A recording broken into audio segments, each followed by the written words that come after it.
महाभारत।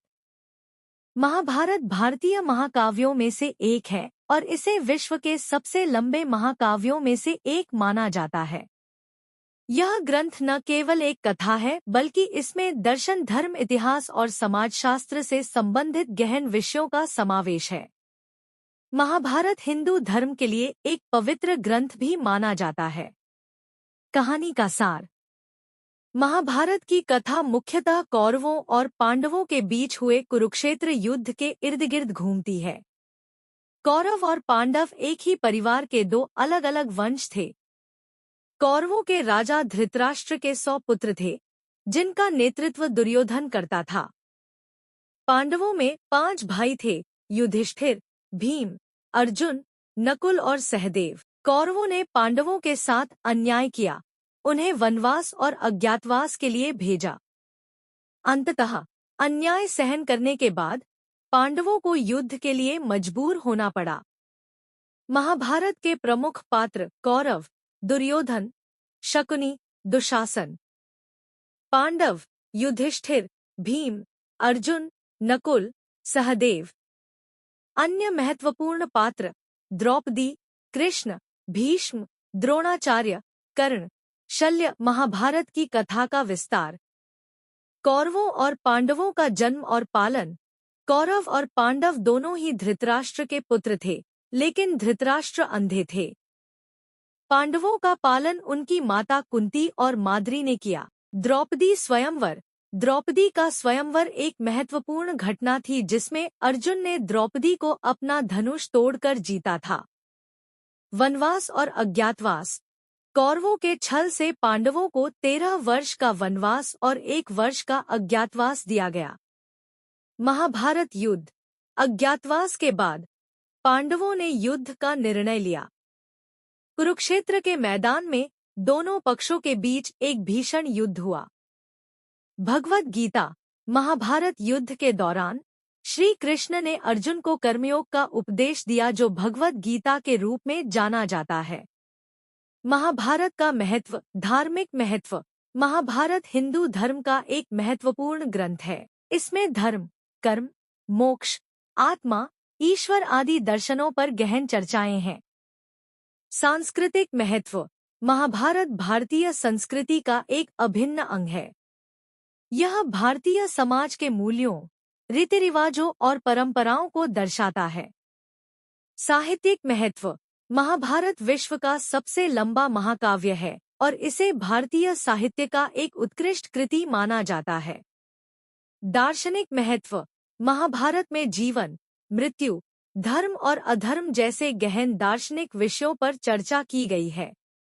महाभारत का प्रभाव। महाभारत ने भारतीय समाज और संस्कृति पर गहरा प्रभाव डाला है। यह ग्रंथ सदियों से लोगों को प्रेरित करता रहा है और इसका अध्ययन आज भी किया जाता है। महाभारत की कहानियां, पात्र और संदेशों को नाटकों, फिल्मों, टेलीविजन धारावाहिकों और अन्य कला रूपों में रूपांतरित किया गया है। कर्ण ने धनुर्विद्या की शिक्षा महर्षि परशुराम से प्राप्त की थी। परशुराम से शिक्षा। कर्ण ने छल से परशुराम से धनुर्विद्या सीखी थी। उन्होंने खुद को ब्राह्मण बताकर परशुराम के आश्रम में प्रवेश किया था। छल का परिणाम। परशुराम को बाद में पता चला कि कर्ण क्षत्रिय है। क्षत्रियों को उन्होंने शिष्य नहीं बनाना था। इस छल के कारण परशुराम ने क्रोध में आकर कर्ण को श्राप दिया कि जब उन्हें सबसे अधिक आवश्यकता होगी, तब उनका ज्ञान उनका साथ छोड़ेगा। इस प्रकार कर्ण ने छल से धनुर्विद्या सीखी थी, जिसका परिणाम उनके जीवन में बाद में हुआ। यदि आप कर्ण के जीवन या महाभारत के अन्य पहलुओं के बारे में अधिक जानना चाहते हैं, महाभारत युद्ध के दौरान कर्ण का वध अर्जुन के हाथों हुआ था। कर्ण एक महान योद्धा थे और उनके पास असाधारण कौशल थे। हालांकि कुछ कारणों से उनका वध हुआ। श्राप। कर्ण को कई श्राप मिले थे, जिनमें से एक श्राप यह था कि जब उनके रथ का पहिया धरती में धंस जाएगा, तब उनकी मृत्यु हो जाएगी। कवचकुंडल। कर्ण ने अपने कवचकुंडल दान कर दिए थे, जिससे उनकी अजेयता कम हो गई थी। अर्जुन का कौशल। अर्जुन एक कुशल धनुर्धर थे और उन्होंने कई दिव्य अस्त्र शस्त्र सीखे थे। श्री कृष्ण की सहायता। श्री कृष्ण ने अर्जुन की सहायता की और उन्हें युद्ध में विजयी बनाने के लिए कई रणनीतियां बनाईं। कर्ण का वध महाभारत युद्ध का एक महत्वपूर्ण मोड़ था और इसने पांडवों की जीत में महत्वपूर्ण भूमिका निभाई। हालांकि कर्ण के वध के बाद अर्जुन को बहुत दुख हुआ और उन्होंने कर्ण की प्रशंसा की। कर्ण का वध महाभारत की एक जटिल और भावनात्मक घटना है। इसमें नैतिकता, धर्म और भाग्य के कई पहलू शामिल हैं। कर्ण और अर्जुन, महानता की तुलना। महाभारत का एक अहम पहलू कर्ण और अर्जुन के बीच की प्रतिद्वंद्विता रहा है। दोनों महान धनुर्धर थे और युद्ध के मैदान में अपनी शक्ति का प्रदर्शन किया था। यह सवाल कि इन दोनों में से कौन महान था, सदियों से चर्चा का विषय रहा है। आइए इस प्रश्न का विस्तार से विश्लेषण करें। कर्ण के पक्ष में तर्क। प्राकृतिक प्रतिभा। कर्ण एक कुशल धनुर्धर थे और उनकी प्रतिभा प्राकृतिक थी। वे अपने बाएं हाथ से भी धनुष चलाने में माहिर थे, जो उनकी असाधारण क्षमता को दर्शाता है। दिव्य अस्त्र। कर्ण के पास शक्तिशाली दिव्य अस्त्र थे, जैसे कि भार्गवास्त्र और वासवी शक्ति। अथक परिश्रम। कर्ण ने धनुर्विद्या में महारत हासिल करने के लिए कड़ी मेहनत की थी। अर्जुन के पक्ष में तर्क। दिव्य मार्गदर्शन।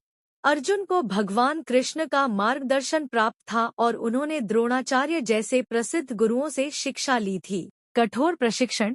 अर्जुन ने धनुर्विद्या में महारत हासिल करने के लिए कठोर प्रशिक्षण लिया था। दिव्य अस्त्र। अर्जुन के पास भी शक्तिशाली दिव्य अस्त्र थे, जैसे कि पाशुपतास्त्र और ब्रह्मास्त्र। निष्कर्ष।